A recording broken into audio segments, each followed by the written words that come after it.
everybody, and welcome to A Moment of Presence, and welcome back to Wednesdays at 12:30. I am definitely vibing with 12:30. I definitely have more energy. It's the middle of the day, the middle of the week, and so I am so glad that you are here. If you're watching the replay, I'm so glad that you're here.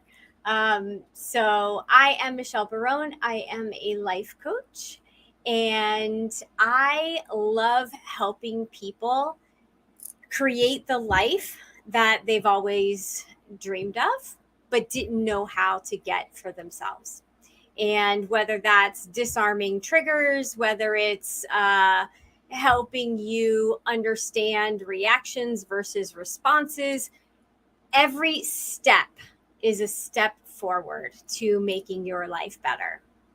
So today we are going to talk about, the things that happen every single day: distractions, interruptions, notifications. And we're going to talk about what you can do so that you can still have a successful day and what that even looks like, right? What to think about that.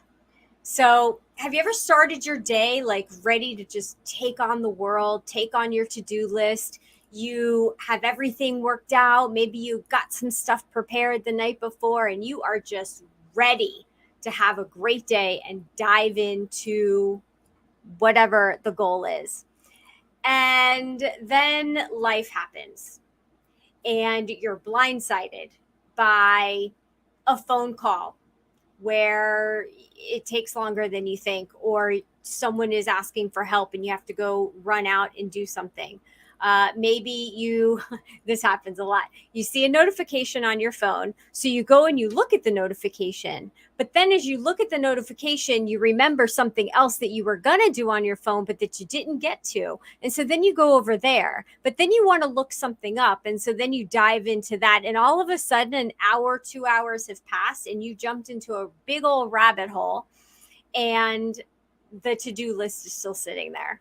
And nothing is getting crossed off.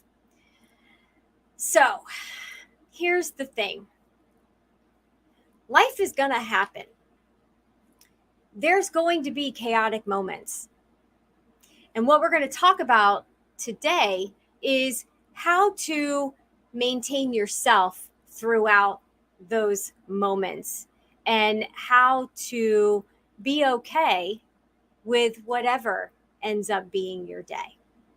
So if you know somebody that absolutely goes through this all the time, you may go through this all the time. If you know somebody else that should be on here watching and tuning in, please take a second, share the video out with them, tell them to jump on. We're going to go for about 20 minutes and let them join in on the conversation.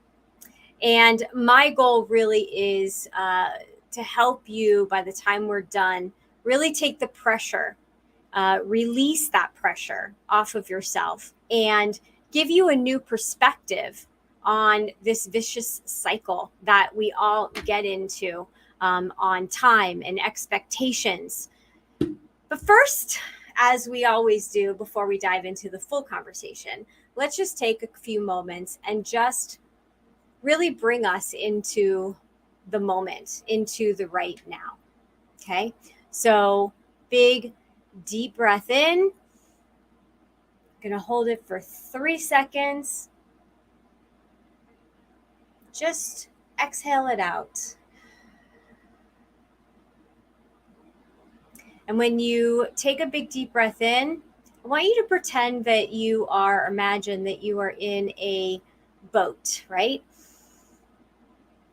You're sitting in that boat and the water's calm and you're just floating wherever the water takes you. Exhale. And then big, deep breath in. And the boat is just taking you downstream and you're just enjoying looking at the sights, whatever you may see, whatever comes along. Big exhale. And this is something that you can practice in those moments when you start to feel overwhelmed, when everybody wants something from you all at the same time. So, funny story, we got a puppy. The other night, the puppy wanted to play. I'm trying to puppy train, potty train, puppy train me. The big dog is trying to get the toys away from the puppy. And my husband is laughing. My daughter starts laughing and is like, you can let go of the big dog. He already knows what he's doing. And I'm spinning around in circles, completely overwhelmed and forgetting what I was doing with who. This is how life happens, right? We spin, we're spinning out of control. Things are spiraling all around us. And what can we control? Can we control the spiral? No. Hi, Pat. Hi, Krista. So glad that you guys are here. Yes, waiting on meetings to get started. And see, you, because everyone else is not on time, you have the moment to join us and just be here in the moment. So every week, each day, I write out what I want to focus on for the day. And the next day, what I'll normally do is bring over those, 1 out of the 10 things that didn't get done. And by the end of the week, my goal is to have all of the items completed by the end of the week. Sometimes certain circumstances will pop up and I'll have to stop and I'll have to go and handle the situation, or I'll have to wait and maybe look out the window, maybe daydream, maybe take a moment to just bring myself in the moment, take some deep breaths. Sometimes we can get really frustrated by all of the interruptions, by all of the distractions, by all of the waiting. And it can help us realign ourselves by helping us understand what are the more important pieces. And there's times on that to-do list that I was talking about. By the end of the week, if I see that item number 4 never got moved over, never saw the light of day, maybe number 4 wasn't ultimately that important to me. And so then I need to take a look at, why was it even on my list? Was it my priority? Was it my to-do? Or was it what I thought someone else expected of me?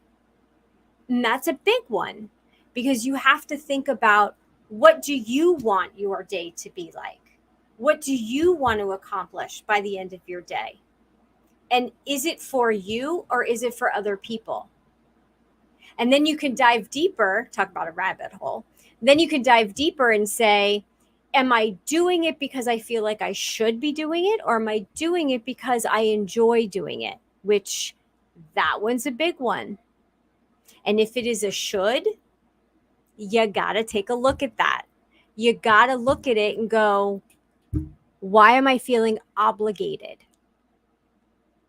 When we put expectations on ourselves, or other people put expectations on us, these are all forms of judgments, and expectations and judgments then lead to what?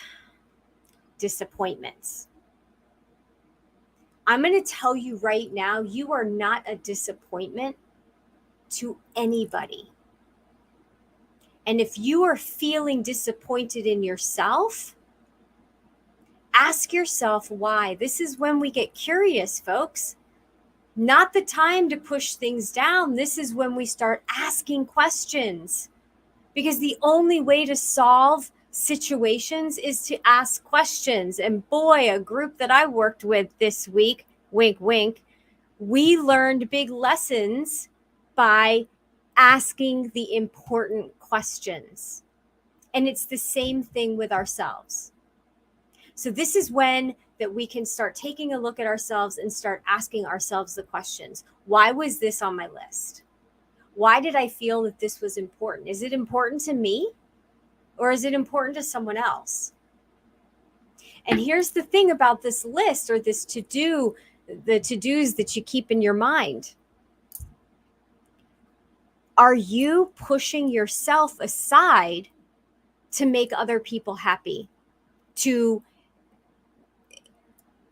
meet other people's expectations of you? Because if you are, you're not giving enough to yourself. And I think I say this like every Wednesday when we talk.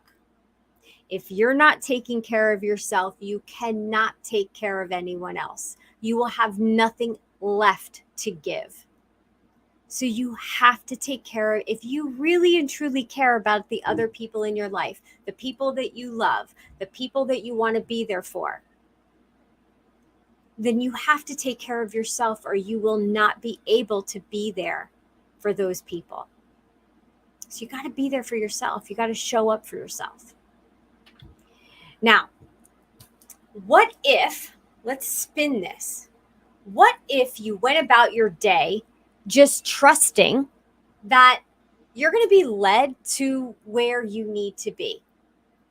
I am going to just be in the moment, and I'm going to do the things that are on my list when they come up. If something pops up that disrupts my flow, I'll handle it, because there's a reason for everything. There's a reason why we have to stop. There's a reason why meetings start late. There's a reason why meetings get canceled.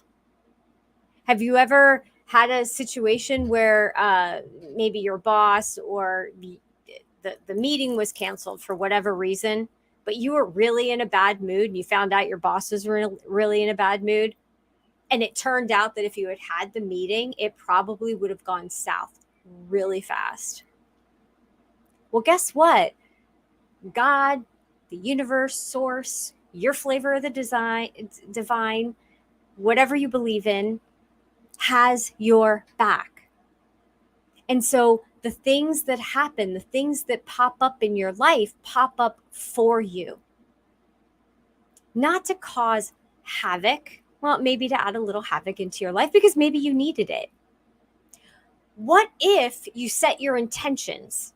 You made your list, maybe top 3 instead of top 10, and you just started your day. And wherever the day led you, whatever you ended up doing, great. And as things came up, you handled it.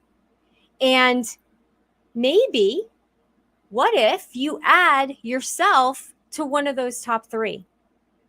So if it's a walk, if it's a few minutes to stop and look around you, if you take a walk outside, and sometimes we're so in a hurry to get from one place to another, but do we ever just stop and listen? I do it all the time. I do it and I whistle back to the Cardinals and I have a conversation. Hey, Raymond. I will stop and just listen to the nature around me. Sometimes if you're stuck in an office, just stop and take a look around you. What's on your desk that makes you happy, that brings you joy, that you've become home blind to, that you see every day but you forget about? Pick it up, reacquaint yourself with it. Oh my gosh, I do have this here. I remember when I put that there. You put it there for a reason. And if something comes up and it knocks you off your game, upsets you, glance around.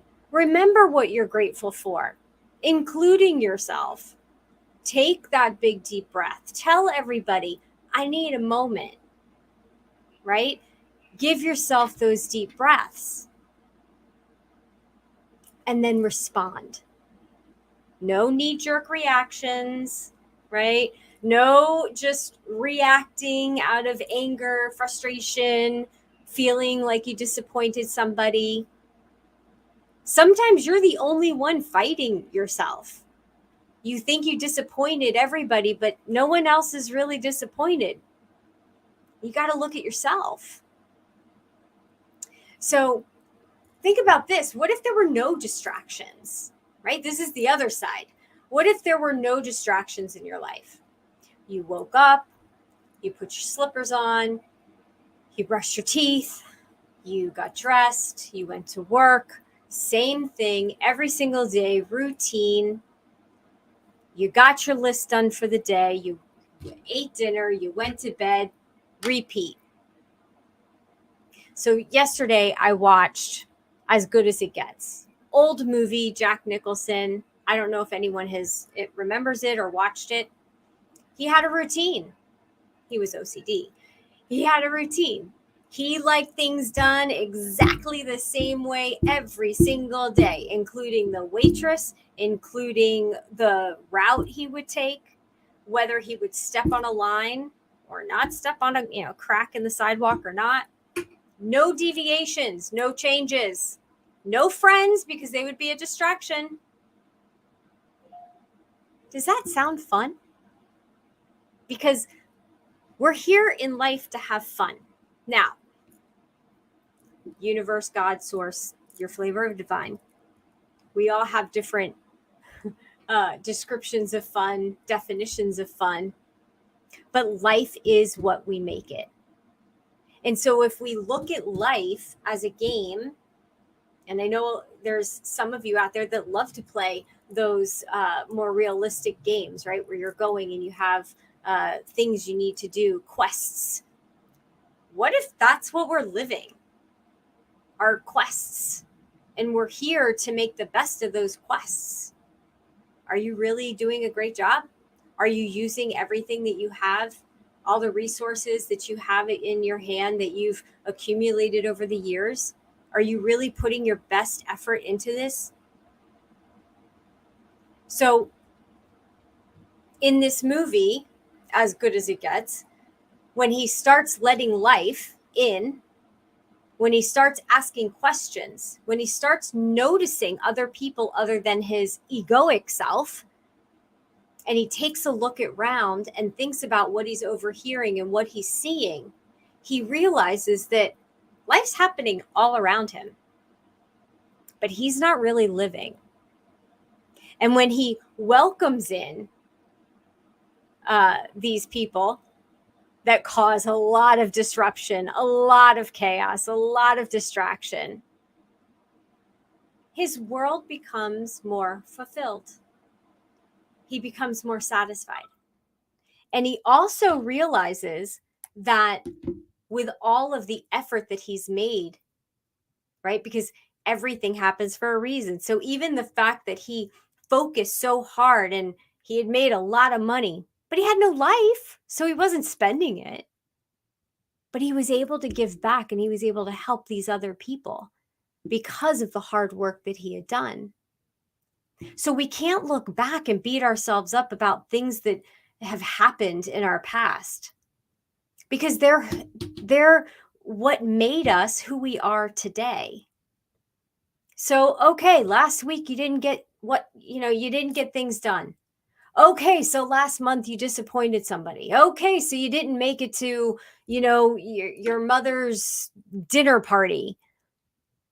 But it's what you do from here on out. What did it teach you? What was that lesson? Yes, what if we did look like everything is a quest? It sounds like fun. I think so. I know what characters I'm going to be. But if nothing happens in your life and you're just stagnant, you go through this routine and you have nobody to share it with, whether it's a loved one, a group of people that you care about, or the like-minded, if nothing changes in your life, nothing changes in your life. I'm going to say that again. If nothing changes in your life, then nothing changes in your life. And you're going to go on doing the same thing every day, living life the same way, and never really experiencing it, never being in the moment. You don't know what you don't know. And our distractions, interruptions, notifications, rabbit holes, are they good? Are they bad? I don't know. But there's a reason for it. Maybe you jump down a rabbit hole, you don't do the 3 things on your list, but 4 days from now or a week from now, someone asks a question and you now have the answer because you dove into that rabbit hole and it changes their life. Was that a waste of time? I don't think so. I think you just helped somebody. You were in service to somebody because you gave yourself that time. Are there times that we absolutely need to focus? Yes, absolutely. We need to be able to focus, whether you're working, whether you're doing something creative, right? We get into the zone.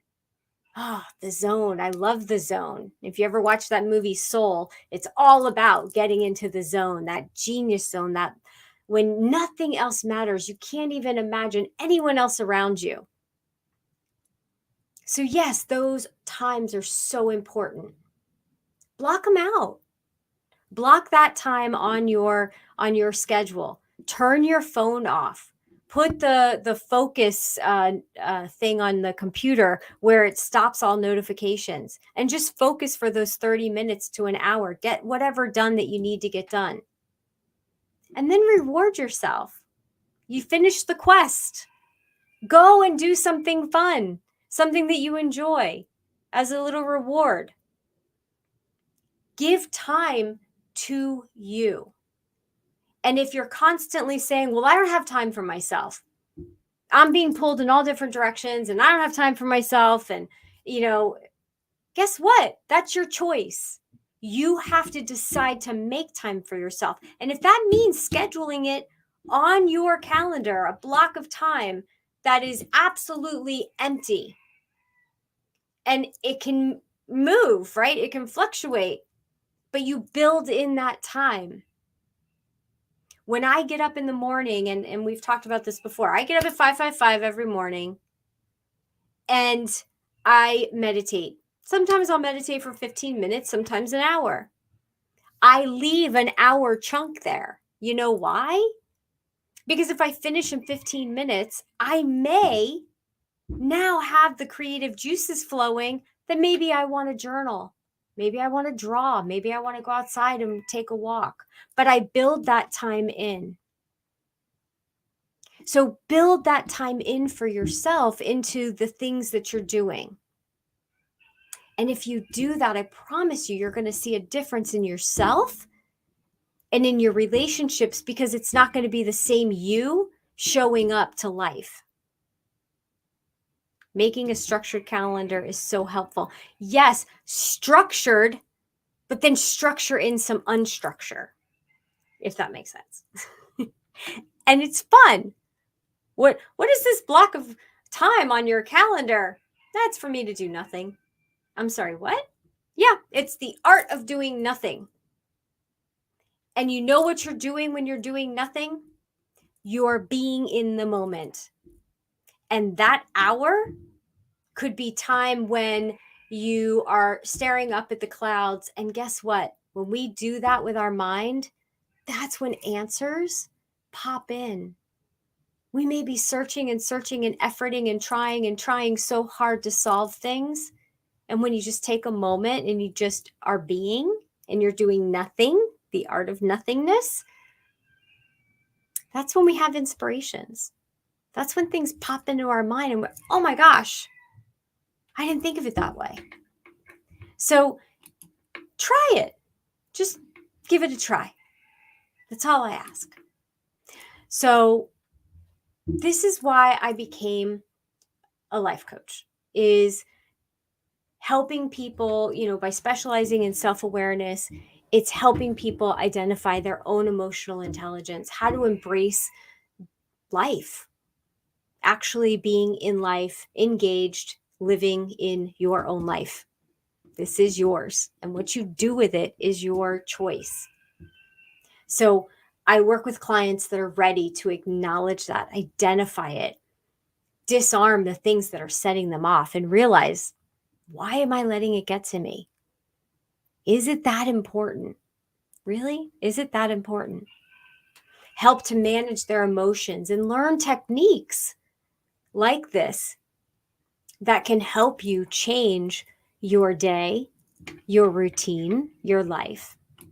And once they become habits, they're built into your life. So if you're ready, when you're ready, book a call. We're going to have an intuitive session. We're going to talk. We're going to have a chat. My goal will be to inspire and motivate, help you facilitate the change that you want in your life, that you want to see in your life. And only you can do that. I can't do it for you. So remember to subscribe, like, and share these videos. If you're in already, join the if you're already in the Calm the Chaos Facebook group, excellent. If not, please join us. It's a free community, like-minded people, lots of Q&As, after chats on some days. Potentially a very special announcement coming soon, but more to come on that. But it's a lot of fun, and I hope to see you here next week. And remember, every day can be your best day or your worst day. You get to make the choice. So choose wisely. Thank you for being here, and I'll see you next week.